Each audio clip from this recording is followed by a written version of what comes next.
kaibigan. Mayroon pong nagpaabot sa atin. Hindi talaga daw patay si Cabral. May nakakita.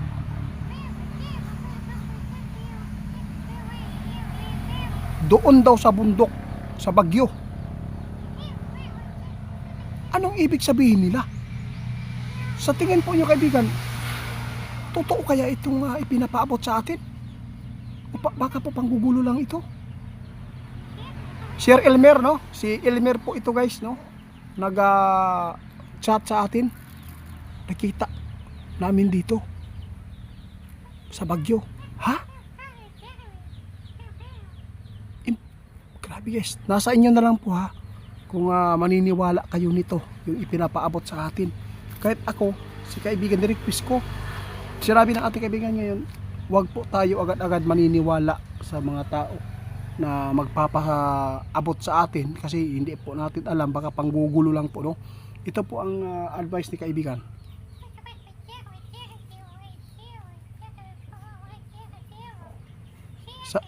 Sana po daw totoo po ang ipinapaabot po niyo, bro Elmer, no?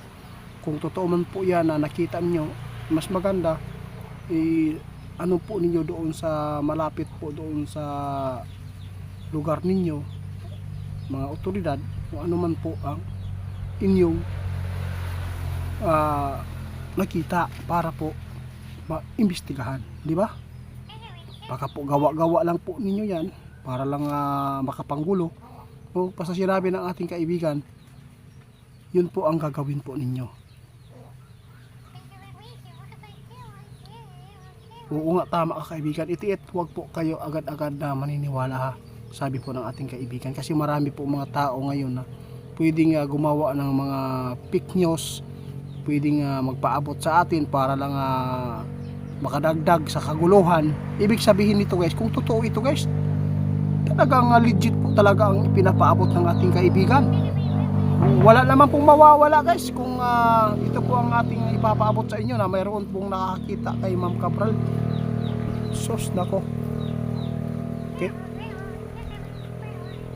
Oo nga, sa lahat ng makapanood sa aming video, no, hindi lang po tayo agad-agad na maniniwala, no, na nakita niya ni Elmer, kasi sabi ng ating kaibigan wala talagang pwedeng pagtiwalaan agad sa ganitong mga uri ng mga klase ngayon ng mga tao, lalo na ay baka po ay lalo lang manggulo po sa video natin, no? Kung ano man po ngayon ang ipinapaabot ng otoridad sa government, kung talagang patay na talaga, ipinalabas na po nila talaga si Cabral po yan, respetuhin natin ha. Sinabi ng ating kaibigan, at least kung sino man po yung mga tao nagtatanong ay bigyan po natin ng paglilinaw, no? Kung ano man po ang nasabi ng ating kaibigan, nasa inyo na lang po ang pagpapasya at pag timbang-timbang ba kung binisaya pa, no? Tama si kaibigan. Sabi ng ating kaibigan, itiit, magrespetuhan na lang tayo. Kung ano man po ang kanilang ipinapaabot sa social media, kasi sila man po ang pwedeng paniwalaan dahil po sila man po ang nasa aktual, na lalo na sila po ang kumuha doon sa bangin at ito ay napaabot sa social media, kaibigan, di ba? Ito po ang sabi ng ating kaibigan guys, kung sino man po talaga yung mga tao ngayon na nagdalawang isip, kung saan man nakaburol, puntahan ninyo.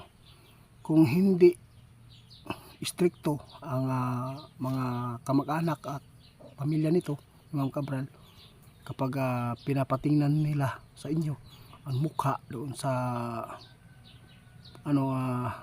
si tawag ani kaibigan,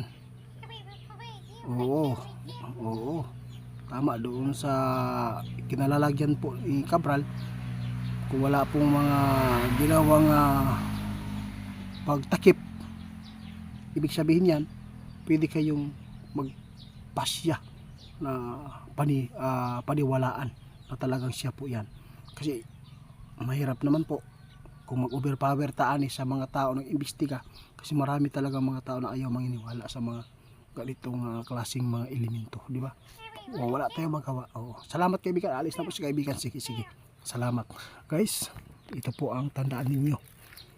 Hindi po tayo agad-agad maniwala sa mga tao na magpaabot sa atin. Kasi nagatakang ako kasi mayroon pong nag-chat sa atin na nakita daw nila si Cabral doon sa lugar na sinasabi natin kanina. Pero sabi natin kay BT, huwag ka agad maniwala kasi napakaraming tao pwedeng manggulo sa video mo at pwedeng manggulo sa social media. Kaya sa lahat ng nagpaabot sa amin, salamat po sa inyo. Mag-ingat po tayo, no? Magrespeto na lang po tayo, guys.